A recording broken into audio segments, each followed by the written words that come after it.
കഴിഞ്ഞ 2 ദിവസമായിട്ട് നമ്മളുടെ സോഷ്യൽ മീഡിയ പ്ലാറ്റ്ഫോമുകളിൽ നോക്കിക്കഴിഞ്ഞാൽ കാണാൻ കഴിയുന്ന ഒരു വീഡിയോ ആണിത്.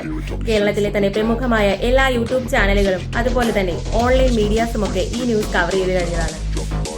ഈ ന്യൂസുകളിലൊക്കെ വന്നിട്ടുള്ള ഒരു ഹെഡ്ലൈൻ നിങ്ങൾ ശ്രദ്ധിച്ചിട്ടുണ്ടായിരുന്നു.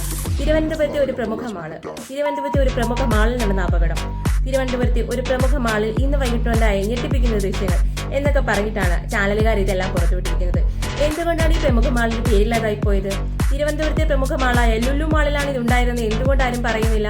തിരുവനന്തപുരം ലുലു മാളിൽ ഇന്നുണ്ടായ അപകടം എന്ന് പറഞ്ഞ് എന്തുകൊണ്ടാണ് ആരും ഈ വീഡിയോ കൊടുക്കാതിരുന്നത്? ഒട്ടുമിക്ക ഓൺലൈൻ ചാനലുകാരും യൂട്യൂബേഴ്സും ഒക്കെ ഈ വീഡിയോയുടെ ന്യൂസ് കൊടുക്കുന്നത് കണ്ടു. അവിടെയെല്ലാം വീഡിയോയിൽ തിരുവനന്തപുരത്തെ ഒരു പ്രമുഖ മാൾ എന്ന് മാത്രമാണ് പറഞ്ഞത്. എന്തുകൊണ്ടാണ് തിരുവനന്തപുരത്ത് ഈ പ്രമുഖ മാളിന് പേരില്ലാതായി പോയത്? ലുലു മാൾ എന്ന പേര് എന്തുകൊണ്ട് അവരാരും പറഞ്ഞില്ല? ഈ അടുത്ത സമയത്താണ് നമ്മളുടെ നാടിനെ നടുക്കിയ ഒരു സംഭവത്തിന്റെ വിധി വന്നത്. അതായത് ഒരു പ്രമുഖ നടിയെ ആക്രമിച്ച കേസിലെ വിധി വന്നത്. അപ്പോൾ ദിലീപിന്റെ വീട്ടിൽ കയറി ദിലീപിന്റെ സിസ്റ്ററിനെയും അവരുടെ മക്കളെയും ഉൾപ്പെടെയുള്ള ദൃശ്യങ്ങൾ റോഡ് ഷോട്ടിൽ പകർത്തി അത് ഓൺലൈൻ ചാനലുകാർ പ്രസിദ്ധീകരിക്കുകയുണ്ടായി.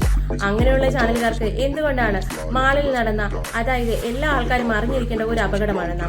മിക്ക ആൾക്കാരും മാളിൽ പോകുമ്പോൾ കുട്ടികളുടെ നിർബന്ധത്തിനൊക്കെ വഴങ്ങി അവർക്ക് വേണ്ട റൈഡുകളിൽ പോകാൻ നമ്മൾ അനുവാദം കൊടുക്കാറുണ്ട്. അപ്പൊ അതിന്റെ ദൂഷ്യവശങ്ങൾ എന്തൊക്കെയാണ് ഉണ്ടാകാൻ സാധ്യതയുള്ളതെന്ന് പൊതുവെ എല്ലാവരും അറിഞ്ഞിരിക്കേണ്ടത് വളരെ നല്ല കാര്യമാണ്. ഇങ്ങനെയുള്ള ന്യൂസുകളൊക്കെ വരുമ്പോൾ എന്തുകൊണ്ടാണ് മാളിന്റെ പേര് അല്ലെങ്കിൽ ആ സ്ഥാപനത്തിന്റെ പേര് പുറത്തേക്ക് വിടാതിരിക്കുന്നത്?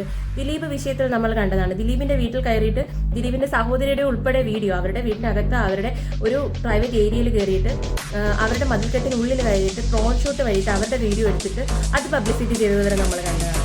അങ്ങനെയുള്ള ഓൺലൈൻ ചാനലുകാരുള്ള നമ്മുടെ നാട്ടിൽ എന്തുകൊണ്ടായിരിക്കാം നമ്മളുടെ ഈ മാളിന്റെ പേര് പുറത്തേക്ക് വിടാനായിട്ട് എല്ലാവരും മടിക്കുന്നത്?